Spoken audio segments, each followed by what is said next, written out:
Welcome to the Math Path. In the beginning, the Elohim create the heavens and the earth. How did they do that? Epoiasen, to make or construct. It's a construction project.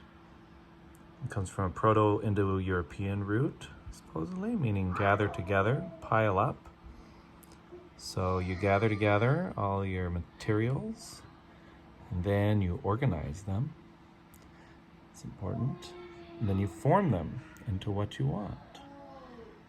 It's the same word, actually, as in Genesis 6:14, where Noah is commanded to form or make, construct an ark. So,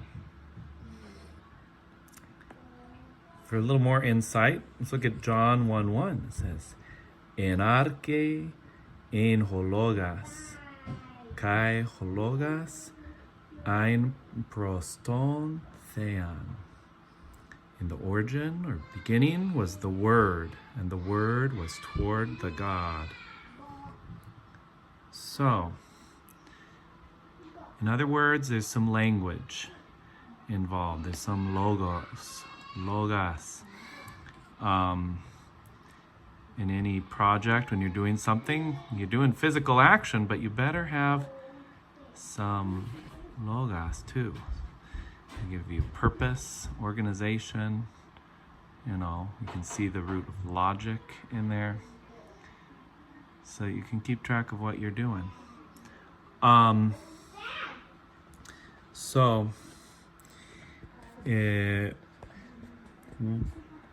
That's the video today, is in naming.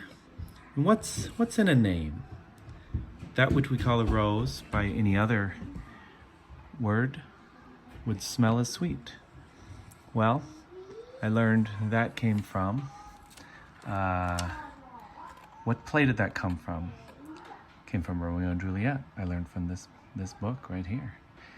And who was that written by? Who was that written by? Well, this is a trick question. It was written by the Shakespeare Committee.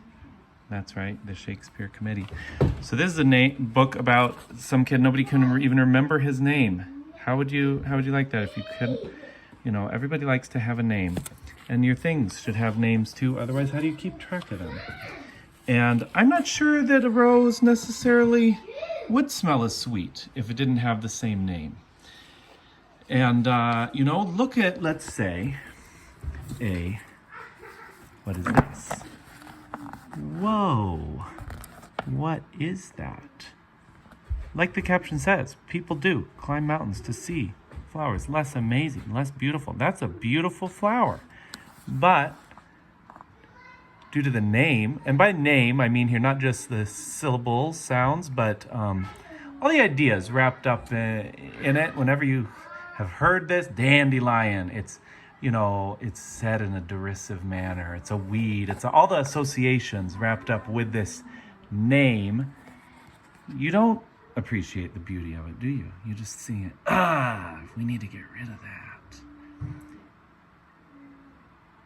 If we thought of that, if you grow up in a society that hated roses, you'd probably think likewise for roses. You wouldn't maybe even notice how sweet it smells. You can eat them and they're yummy. Very important, yes. They have great nutrition. I very much like dandelions. You can get them when they're young and in the spring. The little bulbs or the flowers, they're very good. And people, of course, eat the roots and the greens and everything. You can just eat it all over. Okay, so one more thing. In this, Rudyard Kipling gives us, this is a fictional story, okay? But he tells us about how the first man lived cavely in a cave. I don't think that that's true. I think the first man was Adam. But anyway, and he tells a wonderful story about the little girl who draws this picture to tell a guy it to bring her mother back a message and whatever. Hijinks ensue. And you can read about that story. And so they figured out, well, these pictures, here's the whole story. These pictures can be a little bit ambiguous. So maybe we should, is this gonna help it focus? Maybe we should make something a little more clear. And so they do. They figure out, oh, say ah, it's like a carpet. Oh, it's like an A. And then whatever.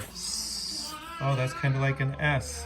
And they make all these letters, words, okay? So, the short version of this video is simply that, we don't need a whole lot of language on the math path. We shape rotating all up in here, not word selling, but we do need this. This is the building block of language, that is to associate and assign symbols to things. Okay? You have a symbol, it could be a logo, it could be a shape, in other words, it could be a sound, it could be whatever symbol you want, and you associate it with, like, the thing. You're calling that a brush. Brush is a sound I'm making with my mouth, and that brush is a thing.